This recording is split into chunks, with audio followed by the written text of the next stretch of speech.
we got together as a committee and thought, you all know about asbestos, you've all read HSG 248, 264, etc. You all know L143 inside out. What are we telling you that's different? So when Pam and I sat down to try and come up with a presentation that related to coming back into the workplace with COVID, because of COVID, the effects, we kind of thought, well, we'll do a little bit of an introduction so you understand where we came from in terms of how we've been dealing with mental health in the workplace, just generally, and why we think it's important. And then, as again, Toby's excellent presentation talked about staff engagement, when we began to realise that lockdown's lifting, people are starting to come back into the office, we began to consider doing exactly that. So I'll share with you some of the outcomes of our staff survey regarding how they felt about COVID and how coming back into the workplace and what we think we can do about it. I will say it's not perfect what we're doing, and I don't think we've got all the answers. And so at the end, and during your comments, we would be delighted to hear comments, observations, feedback. Every idea is welcome. That's really the point of these sessions, to share with you.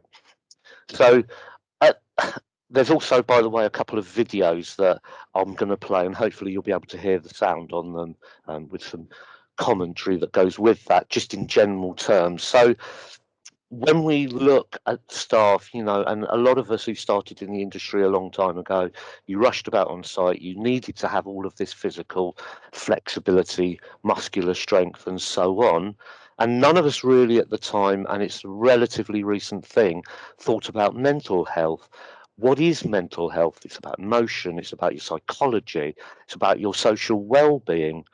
And actually, it can affect how all of us think. We know that. It determines how you deal with stress, how you relate to others, how you make choices. And I noticed in the comments about why a survey report's not so great as they could be. Well, we never know what's going on in the background. And so we truly believe, actually, everyone has mental health, different stages. And so what I want to do is just share with you a little short video called We All Have Mental Health. We all have mental health. It is just as important as physical health. It is not only about mental illness or mental disorders. This is just one part of a bigger picture. It's best to think about mental health as being on a continuum, rather than people being either mentally ill or mentally well. We are all on the continuum, and we move up and down according to factors such as our genetic makeup and upbringing, our life circumstances, and the stresses we are under. At one end of the continuum, we have mental disorders, like depression or anxiety. And at the other end, we have states of positive mental health, when we're thriving, content, and fulfilled. The aim of mental health interventions is to move people up the continuum, so that they're able to reach their full potential and live satisfying lives. The World Health Organization describes mental health as a state of well-being in which every individual realizes his or her own potential, can cope with the normal stresses of life, can work productively and fruitfully, and is able to make a contribution to his or her community. Being mentally healthy means being resilient and able to cope with difficult times, feeling in control, being confident, feeling good about yourself, managing and expressing your emotions, building and maintaining good relationships. We all experience periods when we feel stressed, worried, anxious, sad, afraid, or angry. These are all normal emotions. However, when these emotions become severe enough that it interferes with a person's ability to function daily, and these feelings become persistent over time, then it can develop into a mental health problem. There are many different types of mental disorders. When left untreated, mental disorders can be chronic and long-lasting, and are associated with increased disability. They significantly have an impact on daily functioning and frequently interfere with family, social, and work responsibilities. Fortunately, there are effective treatments and evidence-based interventions available that aim to help individuals understand and cope with symptoms of mental illness. However, very few people with mental disorders access existing treatment services. This may be due to barriers such as the stigma attached to seeking help, the lack of understanding of mental health problems, uncertainty of how to get help, or the fear of disclosing mental health problems. Research shows that stigma remains one of the biggest factors preventing people from seeking help early for their mental health problems and getting the appropriate support they need. It is important to acknowledge that we all have mental health and have a personal responsibility to learn how we can improve and maintain our well-being in order to lead meaningful and satisfying lives. And we're all very aware of those, I believe. And that led us then on to have a kind of review of the world in general, or the UK in general, and about how COVID may be affecting staff. So again, I'm going to share with you another video of some research that we've done based on how COVID is affecting staff in general.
hopefully you took some of the messages that were quite powerful for us.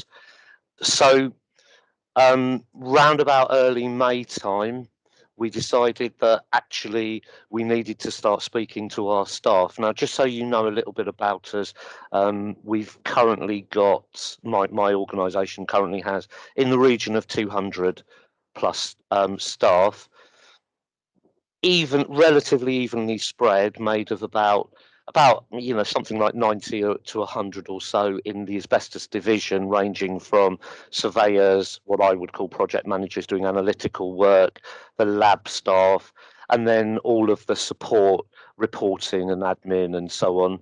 And then we've got about 70 to 80 who are in the geotechnical and geoenvironmental division, and then there's about 20 to 30 or so who are in health and safety, Legionella fire, etc. So we've got a reasonably broad spread of people as well. So we've got, south, middle, north, Scotland, Republic of Ireland kind of regions. So they're all in different zones. They're all in different COVID hotspots and non-COVID hotspots. Some of them are site staff and so on.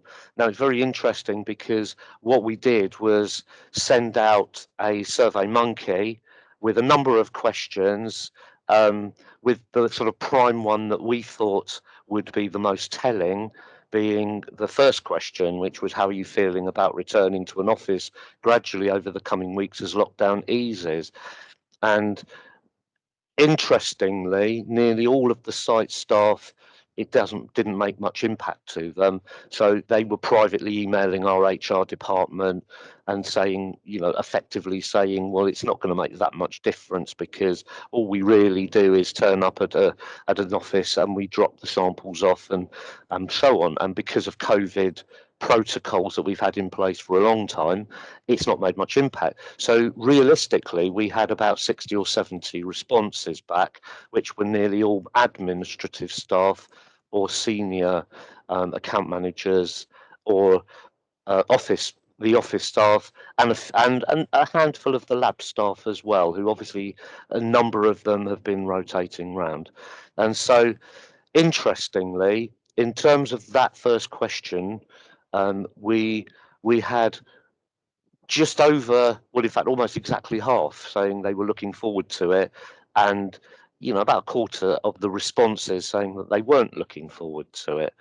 And we were quite conscious that nearly everybody, we took a decision in March last year to furlough the entire organisation, and effectively we had about 3 or 4 people out of furlough during the summer months for emergencies and for various situations where it meant it. But effectively we had pretty much 190 odd people in furlough.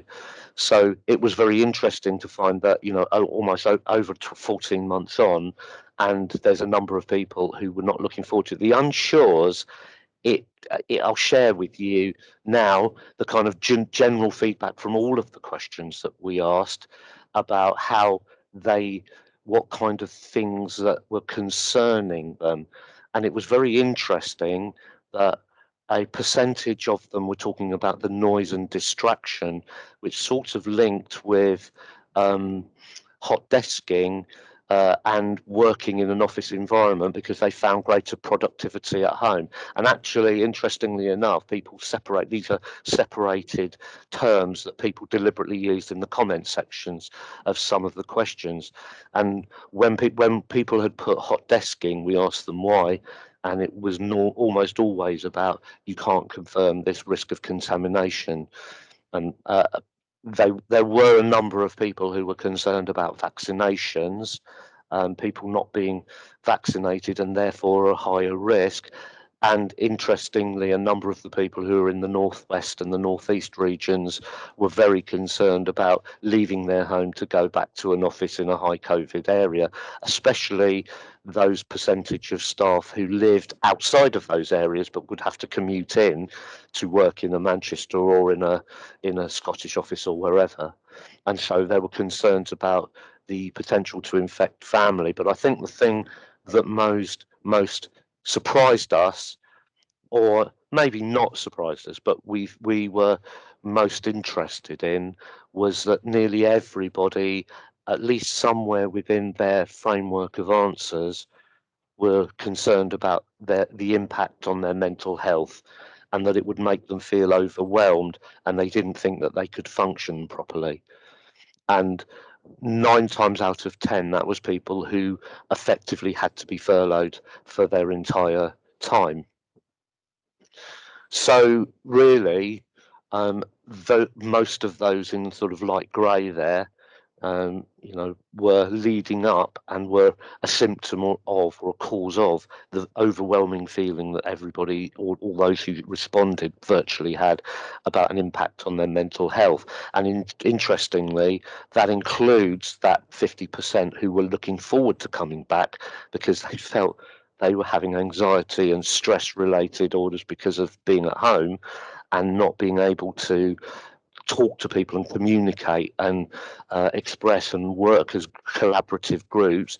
Because interestingly, no matter how well this system works, and I love this system of Teams and Zoom and what have you, a number of those people felt anxiety because they'd rather sit in a room and talk to somebody, because you can gauge their body language and you can gauge their reaction and you can thrash ideas out, which they found more difficult watching somebody's face on a screen. So we found that an interesting side effect.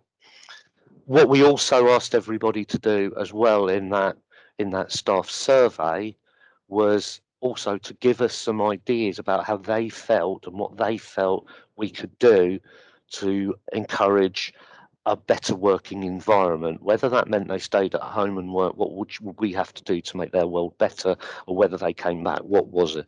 And so I'll share with you some of those.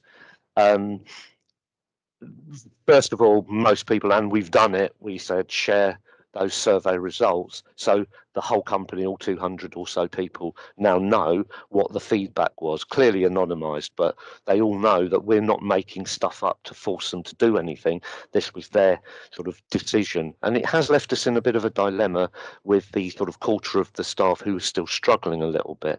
So what we then did, again, at their request, and we had volunteers, was what we've called employee forums. And they are representatives who sort of were agreed amongst a number of the staff who would become representatives in, not committees necessarily, I don't like to call it that, but in kind of employee groups who would then disseminate how things were going to move forward to the rest of the staff within their region. And that is then as part of the ongoing communications, were then distributed by them rather than as a group, or they would feed back in and that would then be disseminated by the managing director to everybody. We also, at their request, lots of the feedback was, we think we need some office rotas.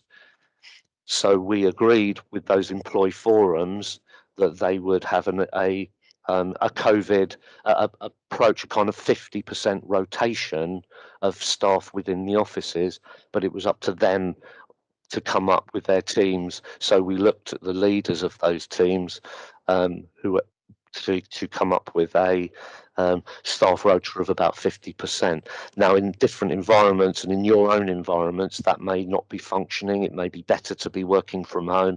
You may have found over the course of a year that actually, what do you, apart from a lab, and certainly I know that we have members who don't have labs, you may survey and then send them off. Well, what do you need to work from an office for?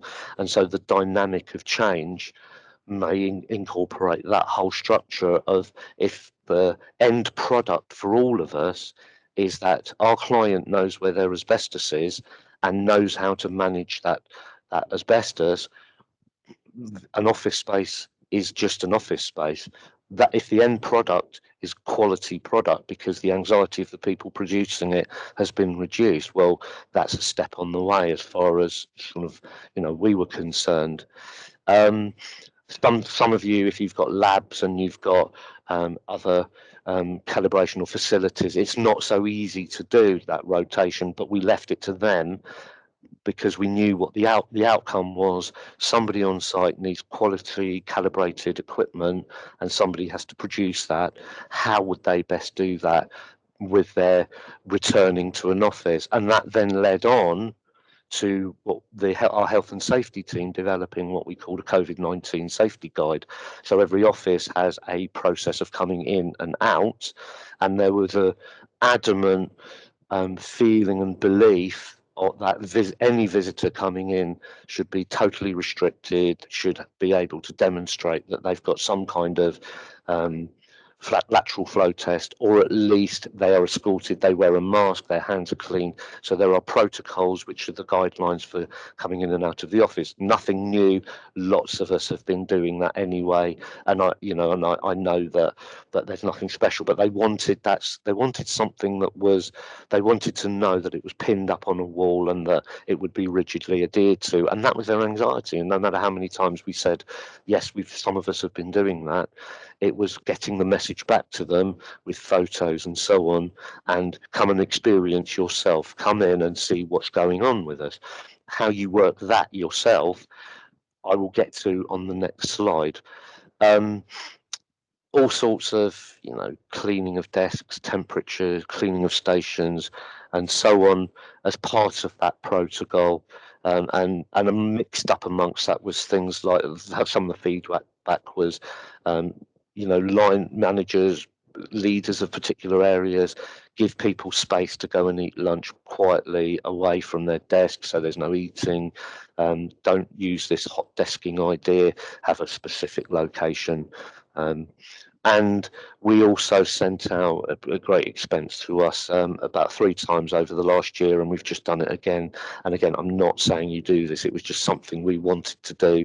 We sent out about 400 lateral flow tests to everybody in case they wanted to do it, and then encouraged them to go to the NHS and get their own packs of lateral flow tests. And that's then led on to certain anxieties that kind of have happened. Even this morning, we're getting staff who've now been on the track and trace, and they're being positively identified as being in contact with somebody. So we've had to work out our COVID-19 safety guide about how people who were working in an area with them, or maybe working in an area with them, test themselves, quarantine, and therefore the works board coordinators have had to work quite hard to have contingency plans in place. And again, that I'm sure many of you here are finding that that's become an issue. We've built in how we're working on site to ensure that actually that sort of situation only happens with administrative, or may only happen with lab staff, and how we deal with a contingency. So the most important factor in all of this, as far as I'm concerned, is making sure that what I would call the team leader is suitably trained. So again, some of the kind of ideas that we had when it came to I've put in inverted commas team leader, because you'll have your own titles for people responsible for others, and that's really what I'm talking about. But they should be the point of contact, really, because they know that person better than, say, me. I've got to be honest about it. I'm in a position at my company now where I know people by sight, and I chat to them and I liaise with them, but I'm not day-to-day working with them. That's the person, their direct line manager, their direct responsible person, the person accountable for them. That should be that point of contact, and should know that person, and should go to our HR, I say, go to the HR department and get to know the person. As Toby very eloquently said, that is the best way to engage with somebody if you're working with them, the chit chat, as Toby called it. But you'll then spot if something's different, and you can identify it, and you can point them in the right direction. And all those things you can see on the screen, we're encouraging and expanding. And so again, you can do awareness, and you can do all sorts of different training that you can put in place. And we tend to be quite interested in a training session that we've started to adopt, and I highly recommend it to look for. It's called Mental Health and Health First Aid. It's quite interesting that it's specifically been lifted from the sort of bog standard CPR, bog standard how to wrap up how to bandage a wound, and it's been sort of refined as a first aid for mental health. And you go through almost the same. I think they're a couple of days, 16 hours or something like that. And you go through recognition, how to preserve some life, how to talk somebody out. And it's a bit like emergency first aid. They're not for it's not for somebody who's going to save a life. It's about stopping any further development of any mental health issue, especially from somebody returning from the COVID crisis, because it will slowly start to show up in their work. And rather than looking at it as a capability issue, you look at it as a personality issue, and you can then move them to get some support and help. And so really, I highly recommend that sort of level of looking at who you recognise your team leaders are. And if you can't see somebody, then it's you. And I highly recommend that. And, just to get advice and help, even, we kind of thought we would recommend Mind and the Chartered Institute of Professional Development have some really good stuff on there. Then these aren't the only ones, but this is sort of where we got some of our information on. And as I said before, it was helpful for us in the early days of COVID when we were having people who were absolutely terrified to leave their house, and we had staff who weren't going shopping, and we had at the complete other end, we had 4 or 5 people who volunteered for their local health. I'm not boasting about that. It's just people react in different ways. And so that last bit of training and this kind of information, I think, is really important in that recognition. On that note, I've been speaking on behalf of Pam. She does apologise. She hasn't been able to make it. So I've covered quite a bit for her. So I'd like to say thank you very much. Try not to ask too many questions of me, and if you do, I'll pass them over to Pam and get back to whoever it is. So thank you very much. Thank you, Richard. I think that was quite an emotive talk, though, as well.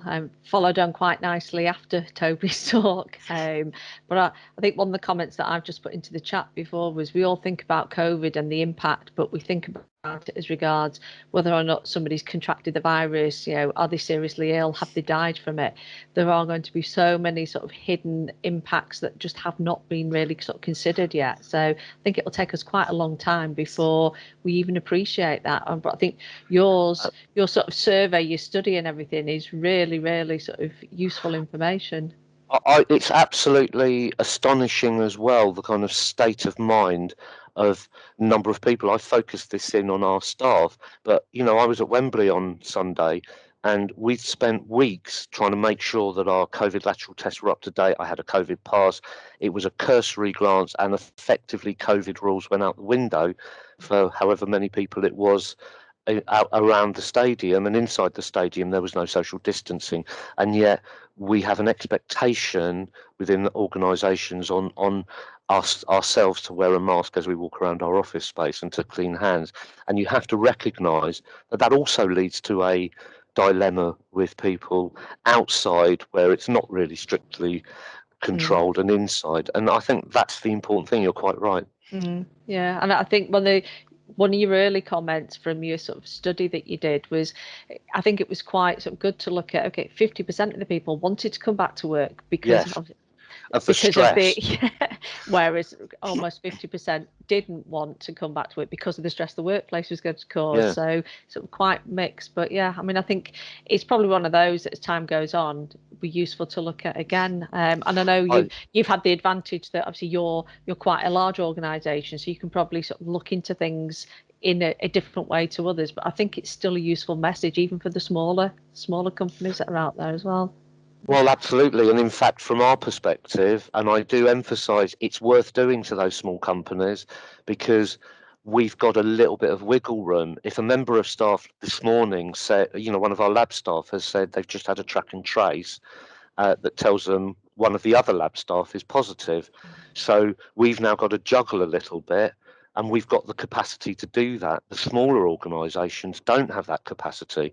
And if you've got a member of staff who's really struggling and is getting up in the morning and because they like you, because you engage with them and they want to go, but they don't feel comfortable, that will impact on what it does. So I highly recommend it, that this kind of engagement